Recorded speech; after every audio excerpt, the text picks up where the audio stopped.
बिस्मिल्लाहिर्रहमानिर्रहीम। आज हमारा टॉपिक है law of conservation of momentum.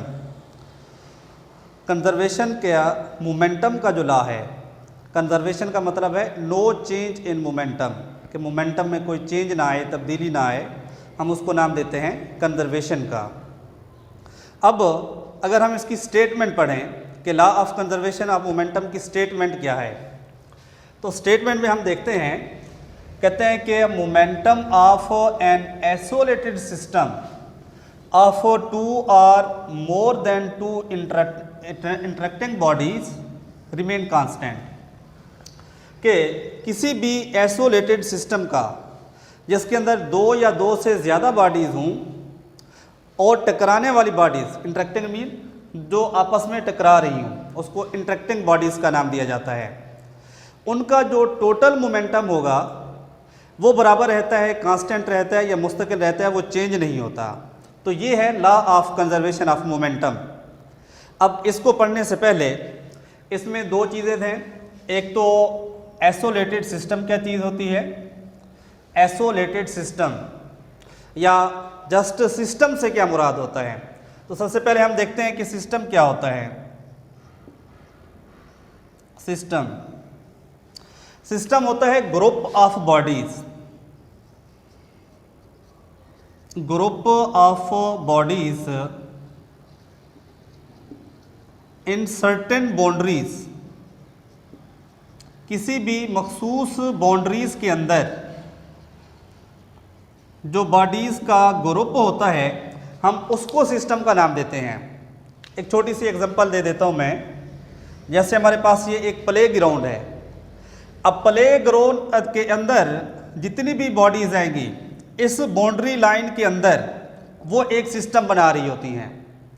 अगर हम आइसोलेटेड सिस्टम की बात करें कि आइसोलेटेड सिस्टम किसको कहा जाता है, आइसोलेटेड सिस्टम एक ऐसा सिस्टम है, ऐसा सिस्टम जिसके ऊपर नो एक्सटर्नल फोर्स एक्ट करे,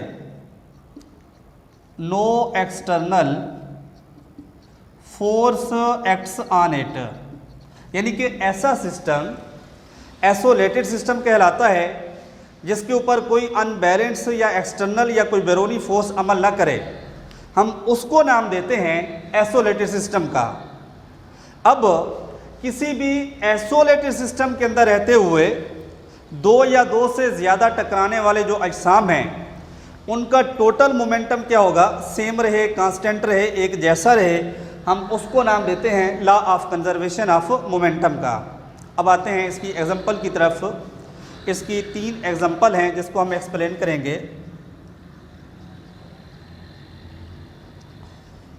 अब पहली एग्जांपल है an air filled balloon. Air filled balloon, air filled balloon में क्या है कि हवा से भरा हुआ एक गुब्बारा जो है वो कहते हैं कि law of conservation of momentum के एन मुताबिक है। कैसे? सबसे पहले कि आप इसकी ईयर रिलीज करने से पहले जब वो रेस्ट में था, जब बॉडी रेस्ट में होगा तो उसका इनिशियल मोमेंटम क्या होगा, ज़ीरो होगा। इसी तरीके से क्योंकि हमने मोमेंटम के बारे में पढ़ा हुआ है कि ये क्वांटिटी ऑफ मोशन होती है, मोमेंटम उस वक्त प्रोड्यूस होता है कि जब बॉडी मूव करे या उसके कोई कुछ वेलोसिटी गेन करे तब मोमेंटम होगा। अब अगर हम ईयर फिल्ड बैलून की एग्जांपल लेते हैं, जब वो रेस्ट में है, जब आपने उसकी ईयर रिलीज नहीं की, उस वक्त उसका इनिशियल मोमेंटम क्या होगा, ज़ीरो होगा। उसके बाद जैसे ही आप इसकी ईयर रिलीज करते हैं तो क्या होगा, एक्शन और रिएक्शन के रूल के मुताबिक कि उसकी जो ईयर है वो डाउनवर्ड रशेज आउट होती है, खारिज होती है, जबकि बैलून जो होता है वो ऊपर की जानिब या अपवर्ड डायरेक्शन में मूव करता है। दोनों एक दूसरे के एक्शन और रिएक्शन को कैंसिल करते हैं। इस सूरत में भी उसका मोमेंटम क्या हो जाता है, ज़ीरो हो जाता है। तो इस एग्जांपल से हमने समझा कि बाकी इसका इनिशियल और फाइनल मोमेंटम क्या है, ज़ीरो है, चेंज नहीं हुआ, एक जैसा रहा है। तो ये law of conservation of momentum को फॉलो कर रहा है। ये तो होगी इसकी पहली एग्जांपल।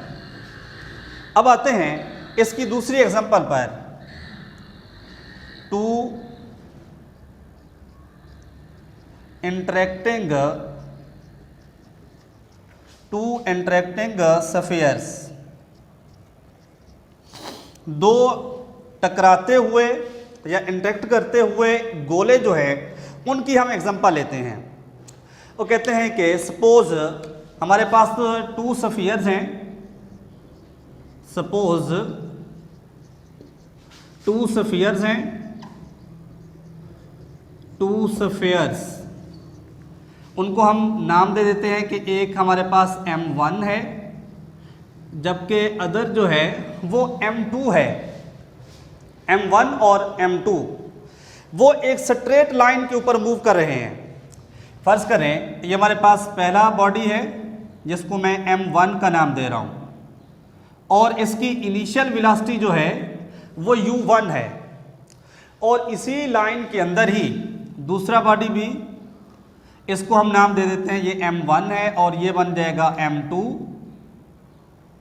और ये भी इसी लाइन पर मूव कर रहा है तो इसको हम नाम देते हैं U1 का।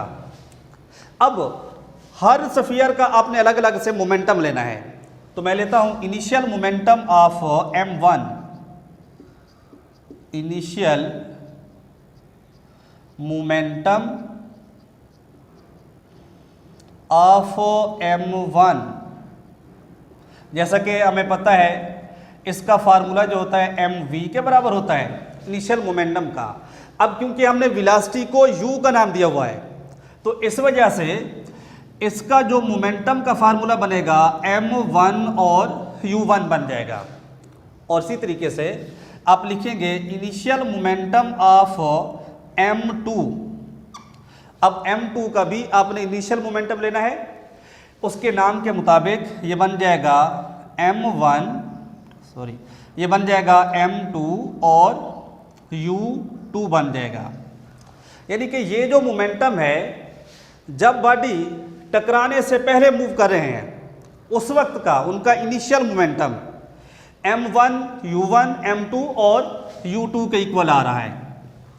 अब इस टकराने से पहले, इंटरेक्ट करने से पहले जो टोटल इनिशियल मोमेंटम है उसको इकट्ठा कर लेते हैं, तो ये बन जाएगा total initial momentum before collision. यहां पर मैं लिख देता हूं टोटल इनिशियल मोमेंटम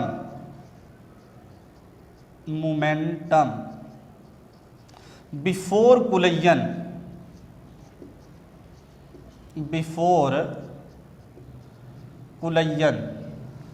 अब इसमें क्या होगा कि m1 का जितना मोमेंटम है और m2 का, उन दोनों को आप ऐड कर देंगे तो ये बन जाएगा m1 u1 प्लस m2 और u2 बन जाएगा। अब फर्ज करें कि हमारे पास जो पहला स्फीयर है, पहला गोला जो है m1 वाला, उसकी वेलोसिटी ज़्यादा है, ग्रेटर है।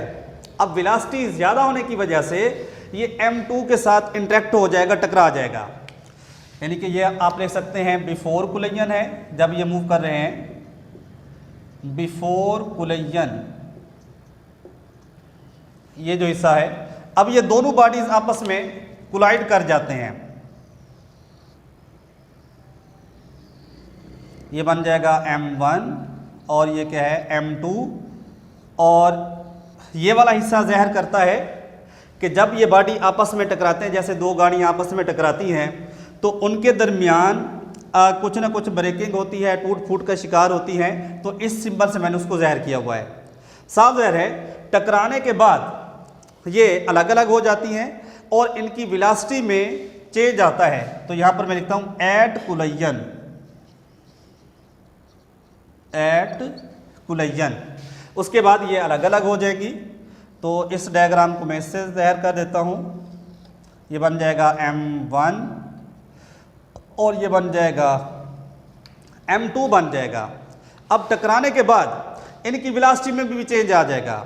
अब फर्ज करें कि टकराने से पहले इन दो बॉडीज़ की जो वेलोसिटी थी वो ज़्यादा थी, फर्ज करें वो जा रहे थे 100 किलोमीटर पर आवर की रफ्तार से। टकराने के बाद इनकी वेलोसिटी में चेंज आएगा, इनकी वेलोसिटी कम हो जाती है। तो जब वेलोसिटी में चेंज करेंगे तो आपने सिंबॉलिकली u1 की बजाय अब लिखेंगे v1, और इसी तरीके से ये बन जाएगा u2 की बजाय ये बन जाएगा v2 बन जाएगा। यहां पर लिख देते हैं आफ्टर कुलयन, टकराने के बाद। अब आते हैं, जिस तरीके से आपने इसका इनिशियल मोमेंटम को इकट्ठा किया था, उसी तरीके से अब इसका फाइनल मोमेंटम भी इकट्ठा कर लेंगे। अब final momentum of m1, final momentum of m2, बस एक ही चेंज आएगा। u1 की जगह पर आप v1 लिखेंगे, u2 की जगह पर v2 लिख देंगे, ये चेंज आ जाएगा। तो यहाँ पर लिख देते हैं कि फाइनल मोमेंटम आफ्टर कुलयन, यहाँ पर मैं लिख देता हूँ final momentum after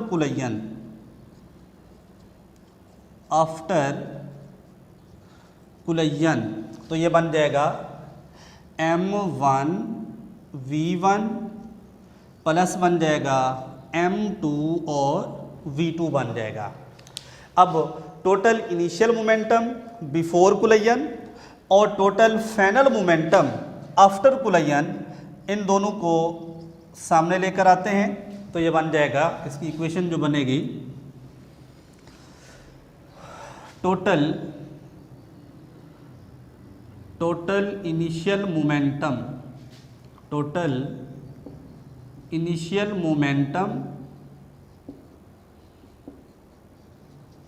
before कुलयन,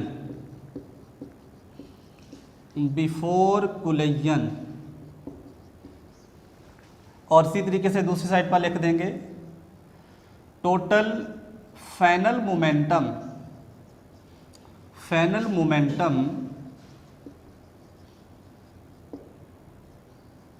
after कुलयन।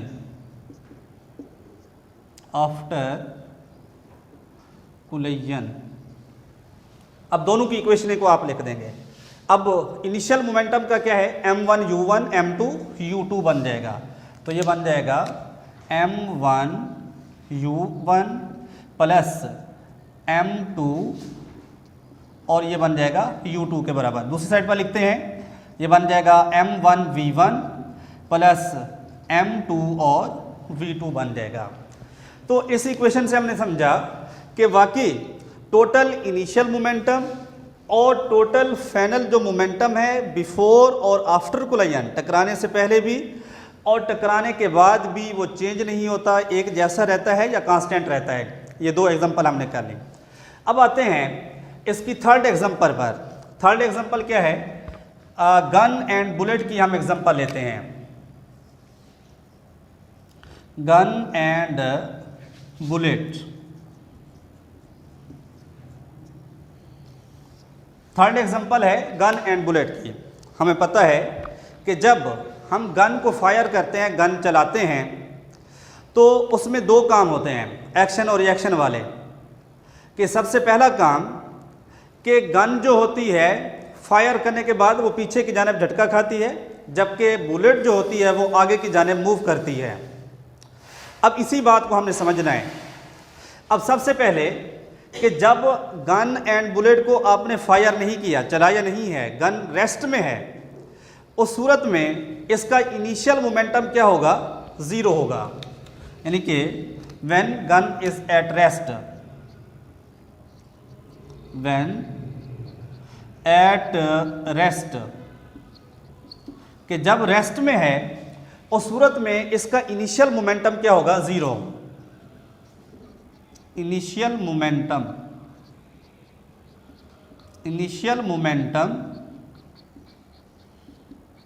वो ज़ीरो होगा। अब हम देखते हैं कि जब आप गन को फायर करते हैं, जब चलाते हैं, उस वक्त इसका मोमेंटम कितना बनता है, और उसमें हमने गन की वेलोसिटी को भी फाइंड करना है। अब हम सिंबॉलिकली लिख लेते हैं। अब लिखते हैं कि आफ्टर फायर, कि जब आप इसको फायर करते हैं तो मास ऑफ गन जो है, मास ऑफ गन उसको मैं कैपिटल एम के साथ ज़ाहिर करता हूँ, क्योंकि उसका मास ग्रेटर है, इस वजह से कैपिटल एम के साथ ज़ाहिर करूँगा। और इसके बाद लिखूँगा मास ऑफ बुलेट, इसको स्मॉल एम के साथ लिखते हैं। इसके बाद velocity of gun, velocity of gun ये बनेगी, इसको कैपिटल वी के साथ ज़ाहिर करते हैं। फिर वेलोसिटी ऑफ बुलेट, उसको स्मॉल वी के साथ ज़ाहिर करते हैं।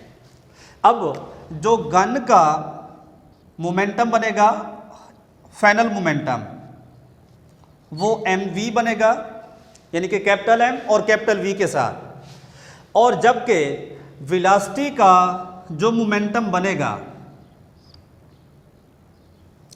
इसका जो मोमेंटम बनेगा वो बनेगा स्मॉल एम और स्मॉल वी के साथ। यानी कि ये वो मोमेंटम है जब गन को आप फायर कर लेते हैं। अब इस टोटल को हम इकट्ठा कर लेते हैं तो ये बन जाएगा final momentum after fired, after gun is fired. और इसी तरीके से इनिशियल मोमेंटम लिखेंगे, इनिशियल मोमेंटम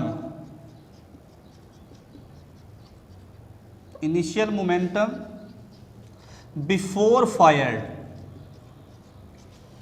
अब आफ्टर फायर इन दोनों को इकट्ठा कर लेंगे, इनका सम ले लेंगे, capital M V plus small M V. और इनिशियल मोमेंटम क्या था, क्योंकि बॉडी रेस्ट में था, इस वजह से हमने इसका मोमेंटम क्या लिखा, 0 लिख लिया है।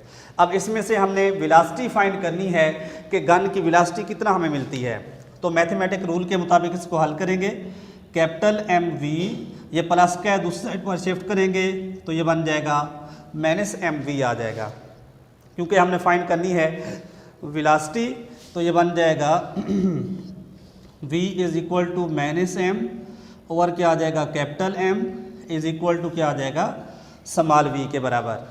और ये माइनस का साइन शो करता है कि गन और जो बुलेट की डायरेक्शन होती है वो अपोजिट होती है।